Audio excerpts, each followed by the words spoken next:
vi leser eller hører om mennesker som blir utsatt for vold i nære relasjoner, så er det lett å forestille seg at hvis jeg var offeret, så ville jeg ha gått på dagen. Det er jo det selvfølgelige valget. Men hvorfor er det ikke sånn? Hvorfor er det sånn at noen forblir i et forhold hvor partneren utøver vold? Selv om det finnes like mange grunner som det finnes offere, så er det 2 hovedårsaker som går igjen. Nummer 1, kjærlighet. At man rett og slett elsker den som slår. Man tenker at det bare er en fase, at det vil gå over. Eller at partneren min har det litt vondt nå, og det er opp til meg å være den sterke. Nummer 2, frykt. Hva vil skje dersom jeg velger å gå? Frykt for å selv bli alene. Frykt for at om jeg forsøker å avslutte det, vil volden eskalere. Frykten for at selv om jeg lykkes, vil situasjonen bli kjent for omverdenen, og jeg blir et offer. Det å gå er ikke et valg. Det er en prosess.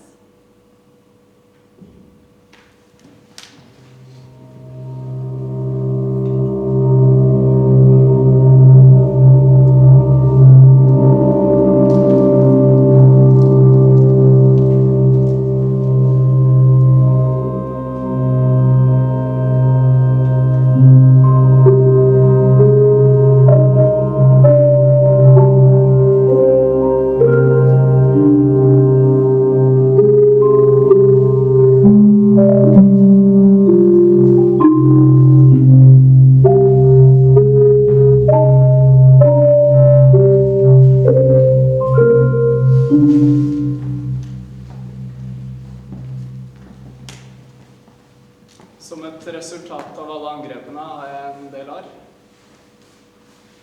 Jeg har 2 arr på høyre side av ansiktet mitt, over øyet og ned langs kinnet. De skyldes et angrep med jernstang. Jeg har et arr på armen, etter et angrep med strykejern. Et arr i baksiden av hodet etter et angrep med hammer. Et arr i overleppen etter å ha operert inn nytt neseben. Et i høyre kne og 2 nedover venstre legg. Men favorittarret mitt er dette. Baksiden av hånden.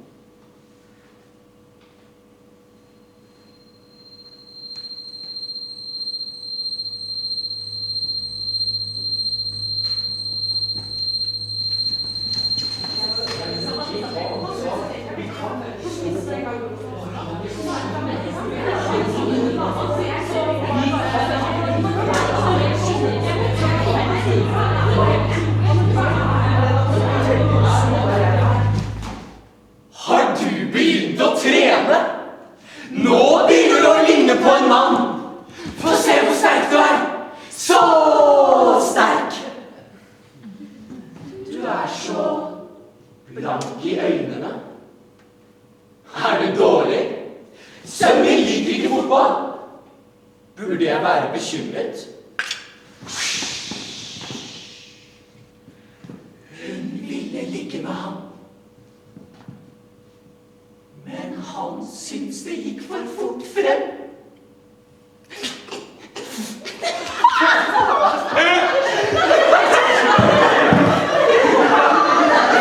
Hei!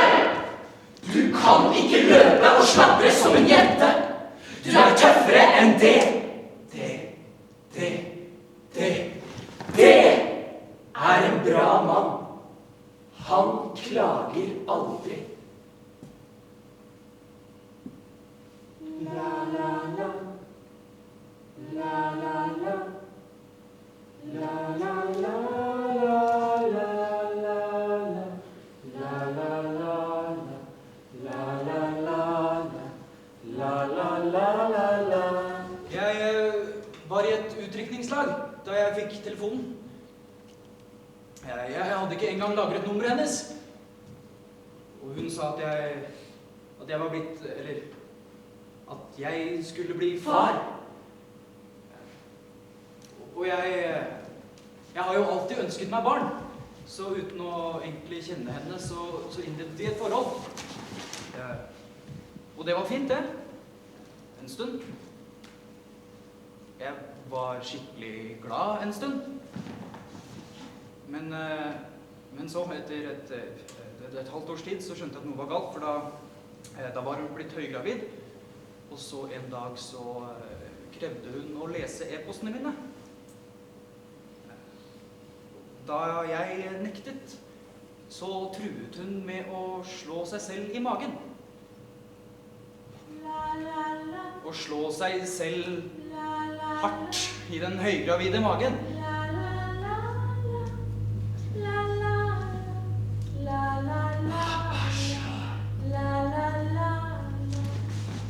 Hver gang jeg forsøkte å stå opp for meg selv, så knyttet hun bare nevene og la de foran magen, og hun trengte ikke å si et ord. Og så tenkte jeg at kanskje det blir bedre når sønnen min blir født. Kanskje det er graviditeten som gjør henne sånn. Du tok feil. Hun ble bare enda verre.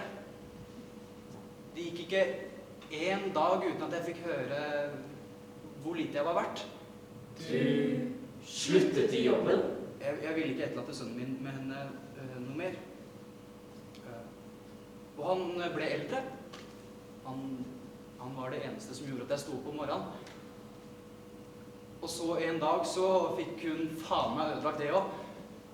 For da havnet vi i en krangel, og da hun hadde fått nok, så løp hun inn i stuen og ropte til sønnen min, «Pappa slår!» Pappa slår. Løp og hjem deg på rommet ditt, for pappa slår. Og da klarte jeg ikke mer. Da forlot jeg henne. Og så fikk jeg fikk bilen.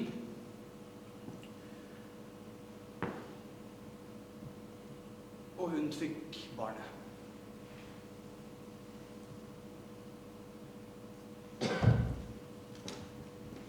Wey! Sjekk ut der, da! Hun kunne gjort hva hun ville med meg, ass! Gutter er gutter. Nei! Hei, gutta! Jeg fikk melding fra dama. Jeg er nesten nødt til å stikke hjem, jeg. Er du seriøs? Mannen er jo biologisk det sterkeste kjønn. Hæ? Hva mener du? Vil ikke ha sex?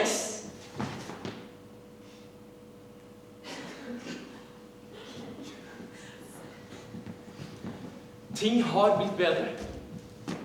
Jeg ville ikke stått her i dag hvis det ikke hadde blitt det. Men kroppen glemmer ikke.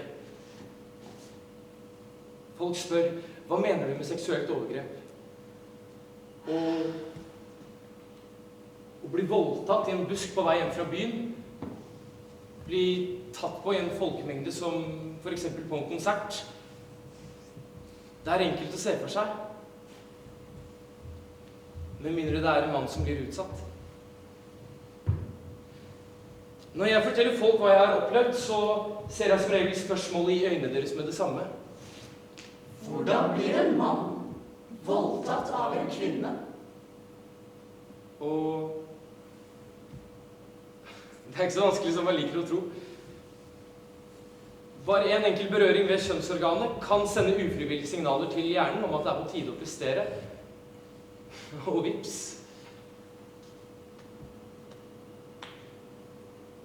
Forholdet vårt det hadde vært perfekt hvis jeg bare skal jo ha lyst til å ligge med kjæresten. Hun kunne binde meg fast i sengekanten, og uavhengig av min lyst så fikk jeg ereksjon. Og hvis det ikke fungerte, så kunne hun bruke vibrator, ståltråd. Ja. Kroppen glemmer ikke, og den kan tvinges til å huske. Når jeg sier nei, men den sier ja. Når jeg blir tiet av min egen kropp. en ufrivillig utløsning. Du må jo ha hatt lyst til det.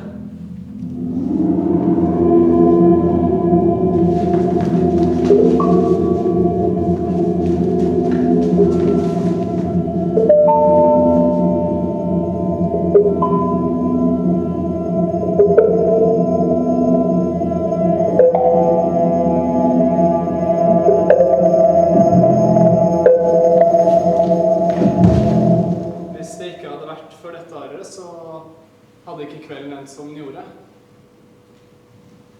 Jeg hadde greid å ikke komme i veien for henne hele dagen.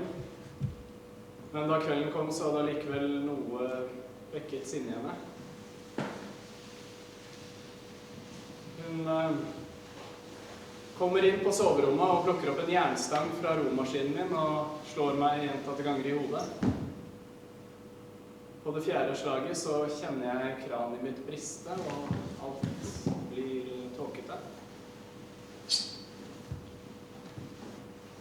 Så dytter hun meg, og jeg faller bakover og slår hodet i vinduskarmen.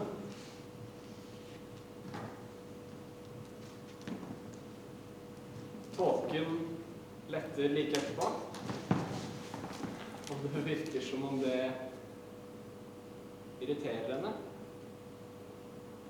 Så hun åpner en skuff og plukker opp en hammer og slår den med all sin kraft i min venstre skulder. Og på det 3. slaget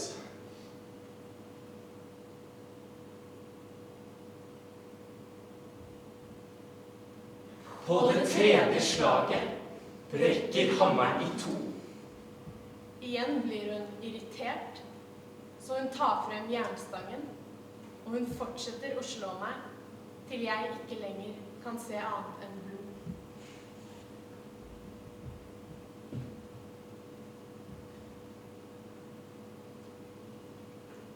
Så stopper hun brått opp og setter seg, som for å ta en pustepause. 2-3 minutter senere reiser hun seg og ber meg spre beina.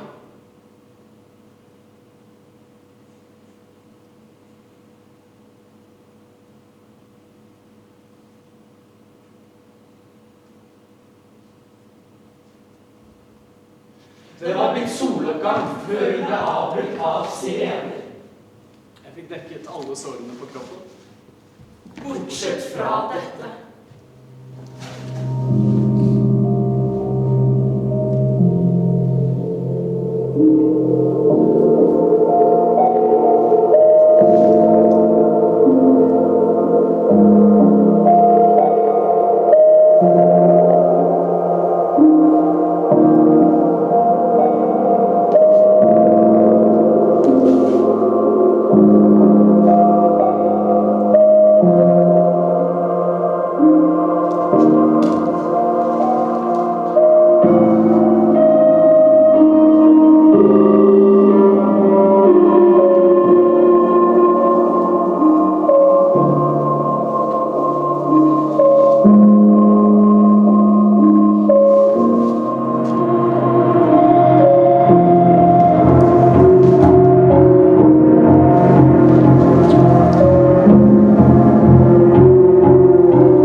Det gikk 1 år før jeg fikk se sønnen min igjen.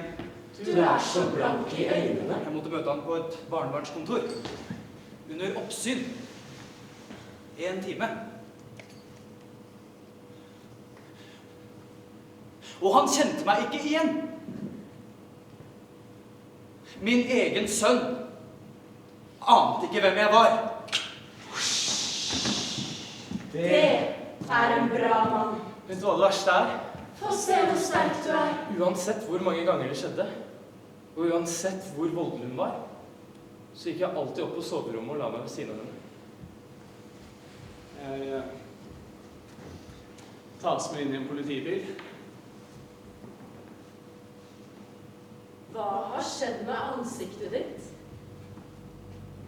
Gambling-gjeld. Hva med såret på hånden din?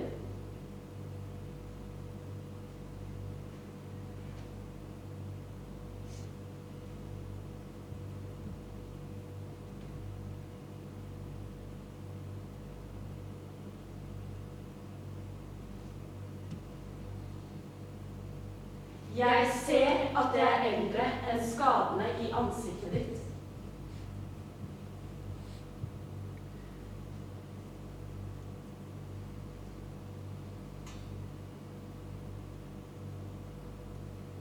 Er kvinnen i det huset skyld i skadene dine?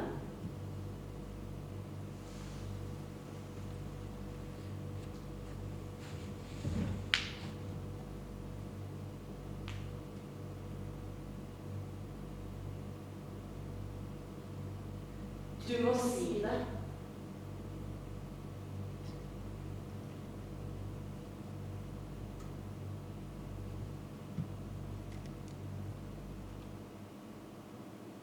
Ja.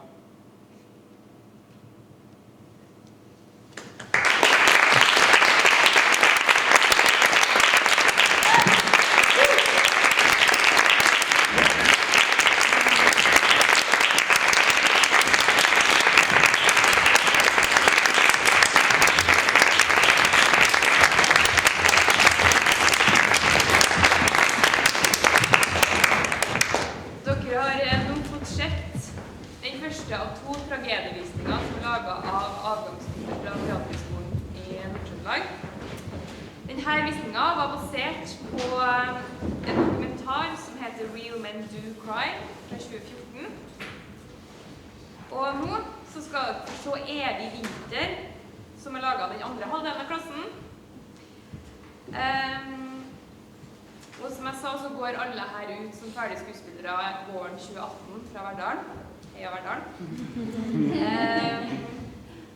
Og studentene opprettet høsten 2017 teaterkompaniet Teater Byx.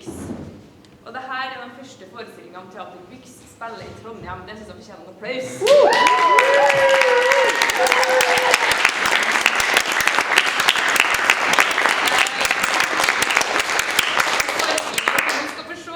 Den har tatt utgangspunkt i dokumentaren Winter on Fire, Ukraine's Fight for Freedom fra 2015.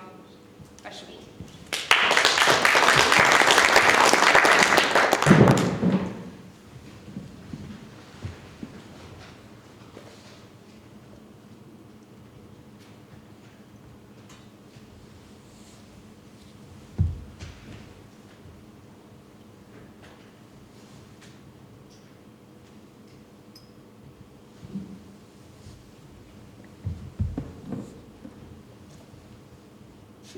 Bare noen tekniske problemer bak her.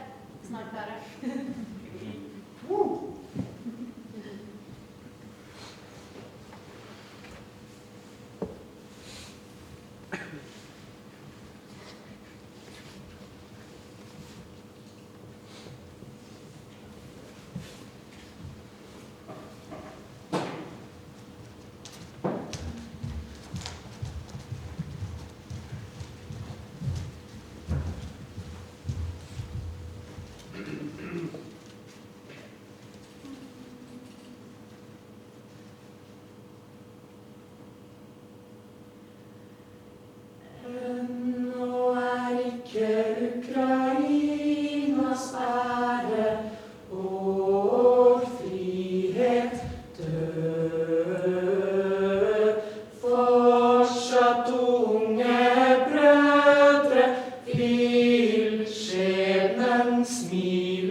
til oss. Våre fiender vil forsvinne som morgendugg i solen, og vi brødre vil styre i vårt eget.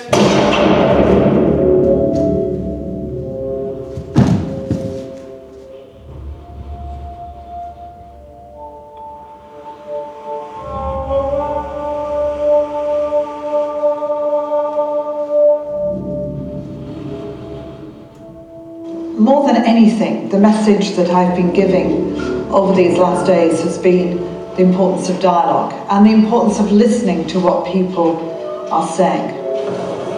Signer Janukovic! Signer avtalen! La Ukraina bli et fritt land! En del av EU! Ære være Ukraina! Ære være frihet! Just now, President of Ukraine Viktor Yanukovych has declined membership with the European Union. Instead, he has signed an agreement committing Ukraine to an alliance with Russia.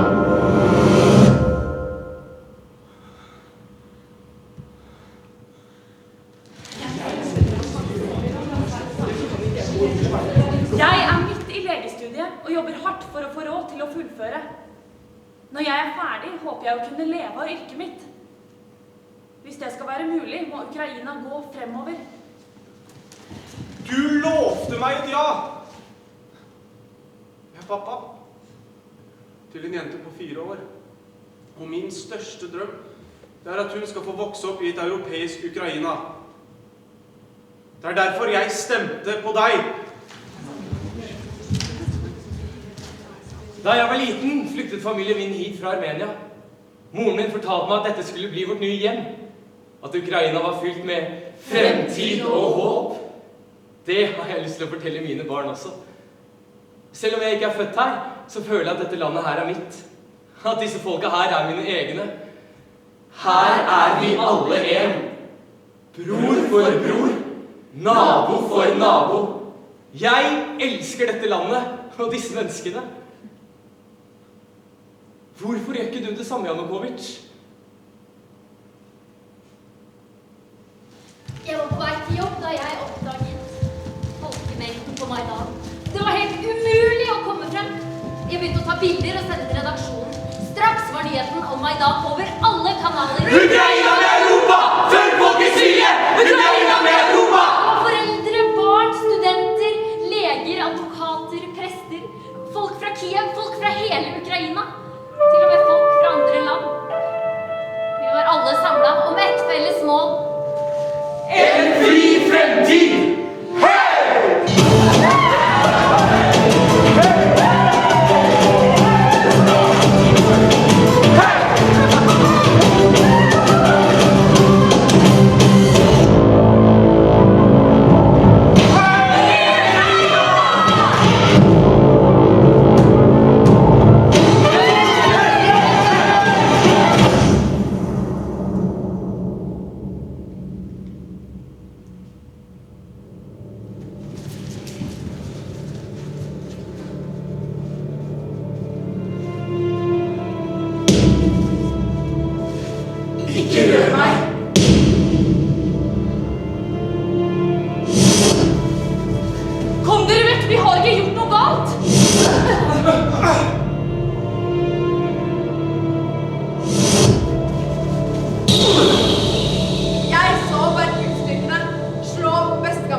Mediene over hele Europa skriver om oss, ungdommene som demonstrerer fredelig. Vi kommer ikke til å gjemme oss. Det er folk her som har reist fra familien sin, barna sine. Folk har reist fra hjemmene sine for å være her. Og det er ingen av oss som er redde for deg. Det er en hel verden som roper at vi må fortsette.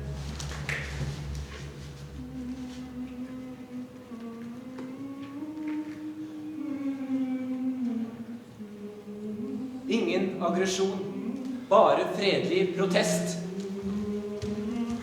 Og vår utholdenhet og ærlig arbeid vil bevise at på ny vil frihetssangen strekkes høylytt over Ukraina. Vi kropp og sjel forlame Ukrainas frihet. De var ikke våre brødre, ikke våre søstre. De var Janukovic sine menn, plantet der så Berkut kunne storme inn og slå oss, kaste sjokkgranater, slippe tåregass inn i folkemengden. Hvis vi slo dem, kunne de slå tilbake.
Hvorfor gjør du det her?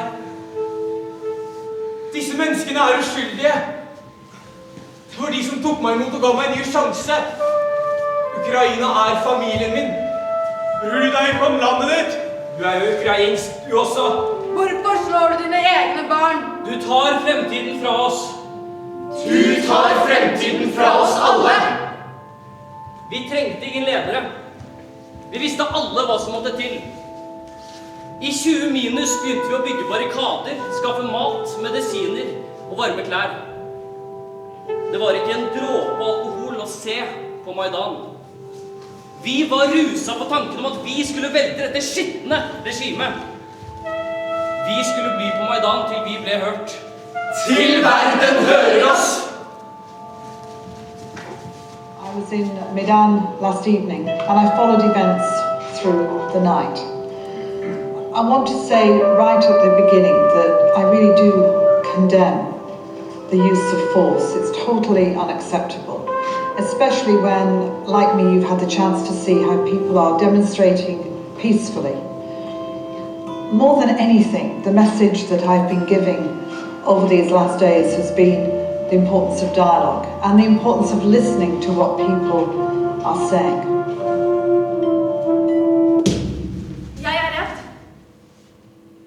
Redd for hva som kan skje med folkene her. Redd for å bli drept hvis jeg prøver å hjelpe. Jeg er redd for å sende folk til offentlige sykehus, fordi det går rykter om at myndighetene tukler med medisinene. At pasienter avhøres, kidnappes og tortureres. Jeg er redd for hva som kommer til å skje nå.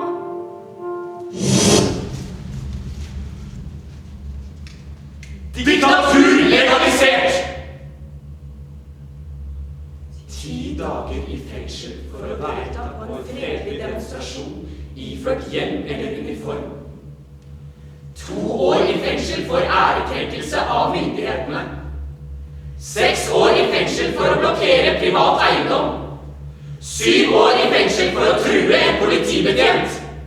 15 år i fengsel for å være en del av en folkemengde som kan forårsake støy.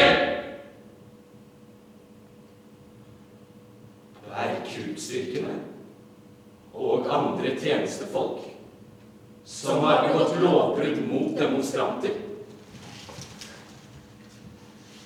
Fritas for straff. Altså, vi kan ikke høre på det her. Vi er jo nødt til å lage fest. Ja! Vi er nødt til å lage bråk. Vi må forårsake støy.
Pappa kommer hjem snart.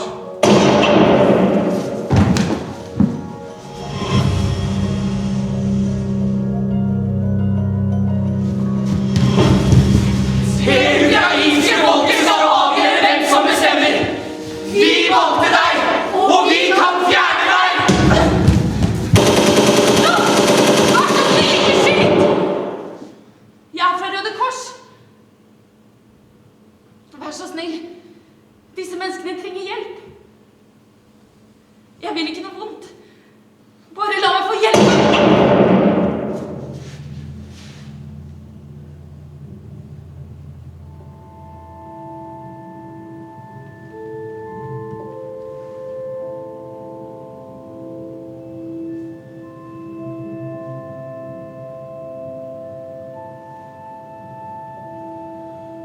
Du skal ikke være president i en dag til. Om du ikke har gått av innen klokken 10 i morgen tidlig, tar vi til våpen.